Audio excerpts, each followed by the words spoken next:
నరుడు ఒంటరిగా ఉండటం మంచిది కాదని మన చుట్టూ ఒక కుటుంబ వ్యవస్థనే దేవుడు సృష్టించాడు. మనిషి ఒంటరిగా భూమి మీదకు వచ్చినా, ఒంటరిగా వెళ్ళిపోయినా, ఈ మధ్యకాలంలో ఎన్నో బంధాలు, అనుబంధాలు, ఆప్యాయతలు మన ఒంటరితనం మర్చిపోయేలా దేవుడు చేశాడు.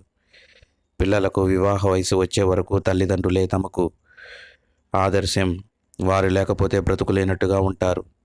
కానీ ఒకసారి వివాహమైన తర్వాత లెక్కలు క్రమంగా మారిపోతూ ఉంటాయి. వివాహమైన తర్వాత నెమ్మదిగా తల్లిదండ్రుల ప్రపంచం నుండి దూరం అవుతూ మరో సరికొత్త ప్రపంచం, పిల్లలు, భార్య, ఈ ప్రపంచం చుట్టూ వారు చేరుకుంటారు. దేవుడు చేసిన ఈ ఏర్పాటు ఎంతో అద్భుతమైనది. మన తల్లిదండ్రులు ముసలివారై ఈ లోకాన్ని విడిచిపోయేలోపు వారిని మరిపించేలా మరొక ప్రపంచం మన కోసం సిద్ధంగా ఉంటుంది. ఈ విధంగా మనం ధైర్యంగా ఈ లోకంలో ఎదుర్కొనటానికి, నిలబడటానికి దేవుడు చేసిన ఈ ఏర్పాటు ఎంతో